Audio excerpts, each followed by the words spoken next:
was struggling to find a new side hustle until I discovered AI-generated images on stock photography websites. People were making over $30,000 just by uploading AI-generated images to platforms like Adobe Stock, requiring nothing but a laptop and internet connection. The idea of making passive income through AI-generated images caught my attention immediately, and I started researching how people were actually making money from it. Some creators had figured out high-demand categories and were consistently selling their AI-generated stock images every month. Seeing these success stories, I decided to test it myself by creating and uploading as many images as possible in 90 days to see if this could be a legitimate source of income. I started by experimenting with different AI tools, testing various prompts, styles, and compositions to generate images that might sell well on stock websites. My focus was on a mix of abstract art, business-related visuals, futuristic technology, nature landscapes, and AI-enhanced photography.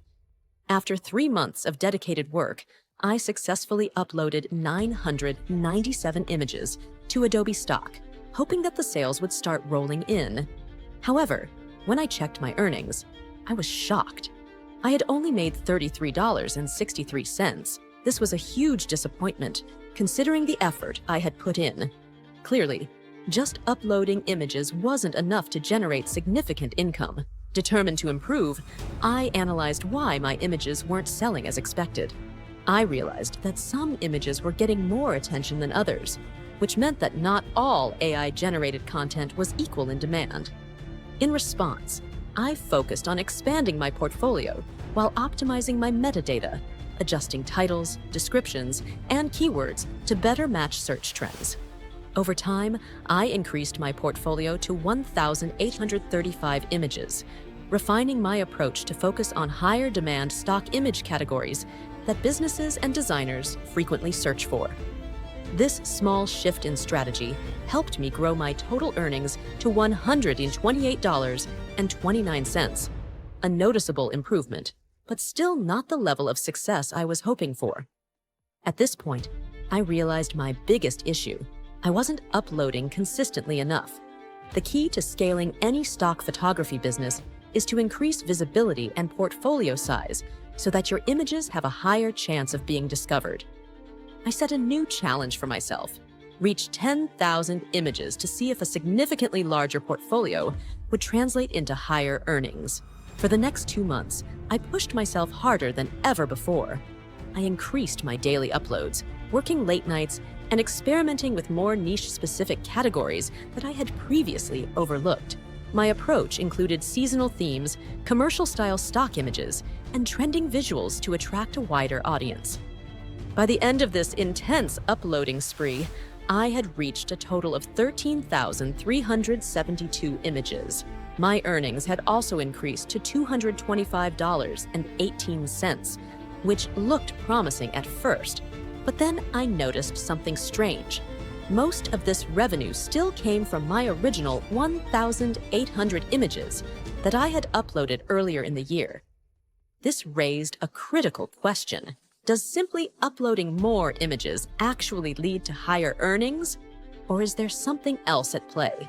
To test this, I decided to stop uploading completely for a full month and track my earnings to see how much passive income my portfolio could generate without any additional work. My assumption was that with over 13,000 images live, my earnings should skyrocket since my portfolio size had grown dramatically. After 1 month, I checked my Adobe Stock dashboard and saw that my earnings for the past 30 days had totaled $656 from 96 downloads. My lifetime earnings had now reached $297.18 from 484 total downloads. While $562 in passive income in 1 month was definitely encouraging, it wasn't the huge leap I had expected after surpassing 10,000 images. My expectation was that my income should have at least tripled, but instead, it had only grown moderately. This made me realize that simply uploading more images isn't enough. It's the type of images, their demand, and their search visibility that truly impact earnings. Now, looking at my final earnings for 2025, I made $350.19 from 484 downloads, covering only 9 months since my first image was licensed in December. This means that despite having a massive portfolio of 13,372 images, my revenue only doubled from my initial earnings when I had a much smaller collection. This clearly proved that quantity alone doesn't drive earnings. What truly matters is image quality, niche selection, and understanding search demand. One of the biggest mistakes I made was not diversifying my portfolio properly. A large portion of my images fell into just a few categories, and while some of those categories performed well, I wasn't fully capitalizing on seasonal demand.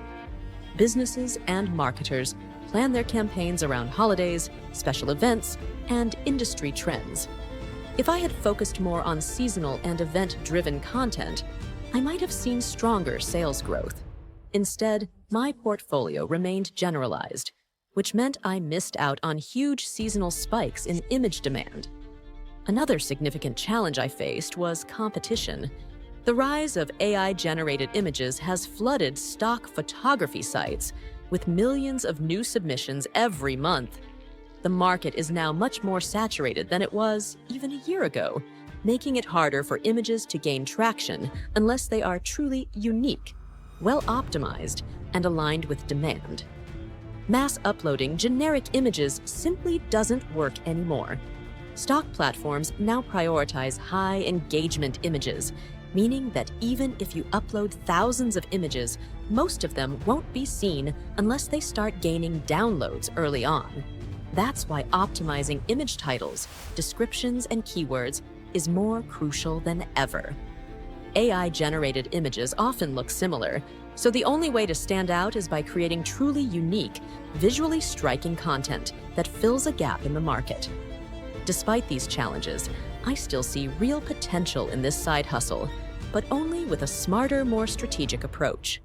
Instead of just bulk uploading thousands of images, I plan to focus on niche-specific high-demand categories instead of general content.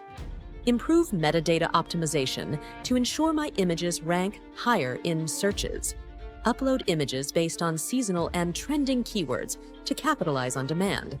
Analyze top-performing contributors on Adobe Stock and adjust my strategy accordingly.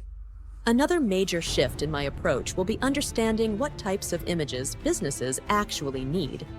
Instead of just generating random AI art, I'll focus on corporate-style stock photos, lifestyle imagery, industry-specific visuals, and concept-driven compositions. These categories tend to have higher licensing rates as they are used in advertising, presentations, and marketing materials more frequently than generic AI art pieces. So, is selling AI-generated images on Adobe Stock still worth it in 2025? The answer depends on expectations.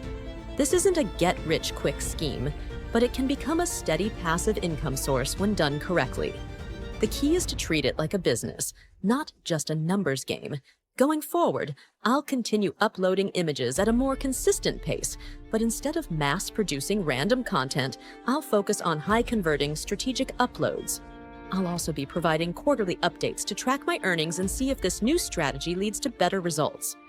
If you're considering trying this side hustle, focus on quality over quantity, do in-depth research on trending topics, and optimize your uploads for visibility. Let me know in the comments if you've tried selling AI-generated images, or if you're planning to start. Don't forget to subscribe for more updates, and I'll see you in the next video.